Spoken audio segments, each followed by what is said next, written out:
Monkey tried to snatch a stone bead from Lucas's hand, but Lucas refused to let go. It was the last thing his late father had left him. Enraged, the monkey sank its teeth into Lucas's arm. Before Lucas could even tend to the wound, droplets of his blood were absorbed by the stone bead. In an instant, the bead activated, unleashing a surge of immense power. Meanwhile, deep beneath the ocean, a magical artifact shaped like a wooden staff sensed the bead's energy. It shot up from the depths, racing toward the source. The stone bead, in turn, sensed the staff and flew toward it. When the two connected, the energy released was so powerful it tore a hole right through the sky. Everyone who witnessed this strange phenomenon wondered what kind of treasure could possess such incredible power. But just as quickly as it appeared, the anomaly vanished. The stone bead merged completely with the staff and dropped down in front of Lucas. Now, it looked like nothing more than an ordinary wooden stick. No one would guess it was the same object that had pierced the heavens. Even the stone bead embedded at the top was now invisible. Without knowing how to harness its power, Lucas had no choice but to treat it as a simple staff. Later, he used the staff to rescue the same monkey, which had gotten stuck in quicksand. Lucas warned the monkey never to steal from him again. Surprisingly, the monkey seemed to understand. It dropped to its knees and pleaded for forgiveness.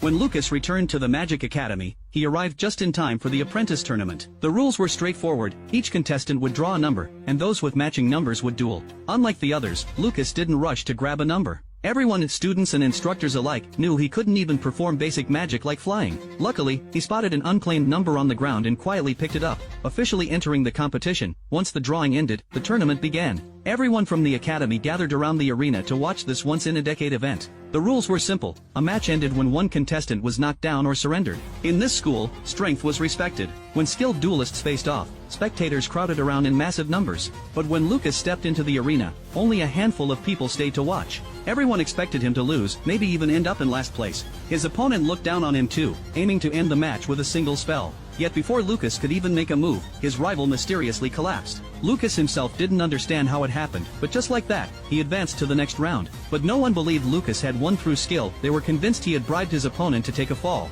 Even his own mentor, John, thought the same. The next day, Lucas returned for the advancement match. This time, he was paired with his friend Kevin. Unlike the others, Kevin didn't look down on Lucas. He even intended to use the match as an opportunity to give Lucas some pointers. But as soon as the duel began, Kevin sensed something was off. Lucas hadn't moved at all, yet the staff in his hand began attacking on its own, with a force Kevin simply couldn't counter. In no time, Kevin was defeated. The spectators were in disbelief. Everyone was wondering how Lucas had suddenly become so powerful. But instead of praise, John openly accused him of practicing dark magic, the only explanation, he claimed, for such a rapid increase in power. After the match, John sentenced Lucas to 10 years of isolated meditation on the mountain as punishment. Devastated by John's harsh words, Lucas climbed the mountain. In a burst of anger, he hurled the staff off the cliff, convinced it was the staff's overwhelming power that had caused everyone to suspect him. He then made his way to the academy's pond. The pond was an understatement. It stretched out